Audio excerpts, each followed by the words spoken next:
యోహాను సువార్త 19వ అధ్యాయం. అప్పుడు పిలాతు యేసును పట్టుకొని ఆయనను కొరడాలతో కొట్టించెను. సైనికులు ముండ్లతో కిరీటమును అల్లి ఆయన తల మీద పెట్టి ఊదారంగు వస్త్రము ఆయనకు తొడిగించి ఆయన యొద్దకు వచ్చి, యూదుల రాజా, శుభమని చెప్పి ఆయనను అరచేతులతో కొట్టిరి. పిలాతు మరలా వెలుపలికి వచ్చి, ఇదిగో ఈయన యందు ఏ దోషమును నాకు కనబడలేదని మీకు తెలియనట్లు ఈయనను మీ యొద్దకు వెలుపలికి తీసుకొని వచ్చుచున్నానని వారితో అనెను.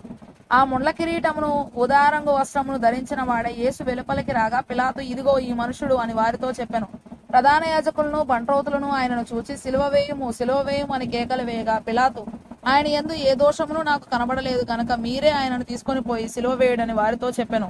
అందుకు యూదులు, మాకొక నియమము కలదు, తాను దేవుని కుమారుడనని ఇతడు చెప్పుకొనెను గనక ఆ నియమము చొప్పున ఇతడు చావవలనని అతనితో చెప్పిరి. పిలాతు ఆ మాట విని మరి ఎక్కువగా భయపడి తిరిగి అధికార మందిరంలో ప్రవేశించి, నీవెక్కడ నుండి వచ్చితివని యేసును అడిగాను. అయితే యేసు అతనికి ఏ ఉత్తరం ఇయ్యలేదు. గనుక పిలాతు, నాతో మాటలాడవా? నిన్ను విడుదల చేయుటకు నాకు అధికారం కలదనియు నిన్ను సిలువ వేయుటకు నాకు అధికారం కలదనియు నీ వెరుగవా అని ఆయనతో అనెను. అందుకు యేసు, పైనుండి నీకు ఇయ్యబడి ఉంటేనే తప్ప నా మీద నీకు ఏ అధికారమును ఉండదు. అందుచేత నన్ను నీకు అప్పగించిన వానికి ఎక్కువ పాపము కలదనెను. ఈ మాటను బట్టి పిలాతు ఆయనను విడుదల చేయుటకు యత్నము చేశాను గాని యూదులు, నీవు ఇతని విడుదల చేసితివా? కైసరునకు స్నేహితుడవు కావు, తాను రాజునని చెప్పుకొను ప్రతివాడును కైసరునకు విరోధముగా మాట్లాడుచున్నవాడే అని కేకలు వేసిరి. పిలాతు ఈ మాటలు విని యేసును బయటికి తీసుకొని వచ్చి రాళ్లు పరచిన స్థలమందు న్యాయపీఠం మీద కూర్చుండెను. హెబ్రీ భాషలో ఆ స్థలమునకు గబ్బతా అని పేరు. ఆ దినము పస్కాను సిద్ధపరచు దినము. అప్పుడు ఉదయము 6 గంటలు కావచ్చును. అతడు, ఇదిగో మీ రాజు అని యూదులతో చెప్పగా, అందుకు వారు, ఇతనిని సంహరించుము, సంహరించుము, సిలువ వేయమని కేకలు వేసిరి. పిలాతు, మీ రాజును సిలువ వేయుదునా అని వారిని అడుగగా, ప్రధాన యాజకులు, కైసరు తప్ప మాకు వేరొక రాజు లేడనిరి.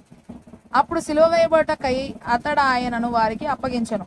వారు యేసును తీసుకొని పోయిరి. ఆయన తన సిలువ మోసుకొని కపాల స్థలమును చోటికి వెళ్ళెను. హెబ్రీ భాషలో దానికి గొల్గొతా అని పేరు. అక్కడ ఈ వైపున ఒకరిని, ఆ వైపున ఒకరిని, మధ్యను యేసును ఉంచి ఆయనతో కూడా ఇద్దరిని సిలువ వేసిరి. మరియు పిలాతు యూదుల రాజైన నజరేయుడగు యేసు అను పై విలాసము రాయించి సిలువ మీద పెట్టించెను. యేసు సిలువ వేయబడిన స్థలము పట్టణమునకు సమీపమై ఉండెను.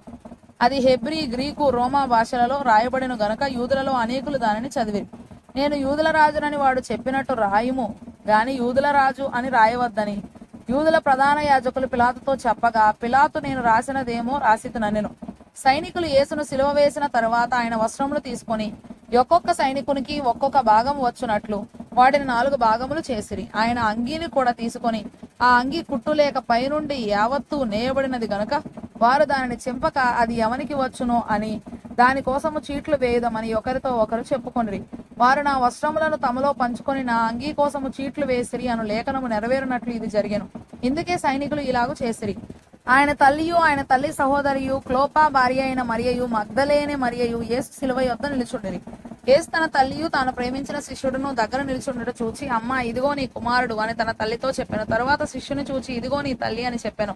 ఆ గడియ నుండి ఆ శిష్యుడు ఆమెను తన ఇంట చేర్చుకొనెను. అటు తరువాత సమస్తమును అప్పటి సమాప్తమైనదని యేసు ఎరిగి, లేఖనము నెరవేరునట్లు నేను దప్పికొనుచున్నానెను. చిరకతో నిండి ఉన్న ఒక పాత్ర అక్కడ పెట్టి ఉండెను గనక వారు ఒక స్పంజి చిరకతో నింపి హిస్సోపు పుడకకు తగిలించి ఆయన నోటికి అందించింది.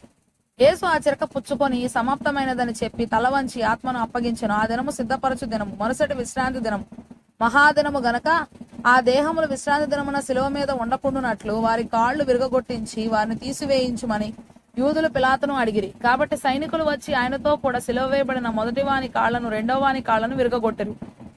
వారు యేసునొద్దకు వచ్చి అంతకు ముందే ఆయన మృతి పొంది ఉండుట చూచి ఆయన కాళ్లు విరగొట్టలేదు గాని సైనికులలో ఒకడు ఈటతో ఆయన ప్రక్కను పొడిచెను. వెంటనే రక్తమును నీళ్లును కారెను. ఇది చూసిన వాడు సాక్ష్యం ఇచ్చుచున్నాడు. అతని సాక్ష్యము సత్యమే. మీరు నమ్మునట్లు అతడు సత్యము చెప్పుచున్నాడని ఆయన ఎరుగును. అతని ఎముకలలో ఒకటైనను విరువబడదు అను లేఖనము నెరవేరునట్లు ఇవి జరిగెను. మరియు తాము పొడిచిన వాని తట్టు చూతురు అని మరి ఒక లేఖనము చెప్పుచున్నది. అటు తరువాత యూదుల భయము వలన రహస్యముగా యేసు శిష్యుడైన అరిమతయ్య యోసేపు తాను యేసు దేహమును తీసుకొని పోవుటకు పిలాతునొద్ద సెలవడిగెను.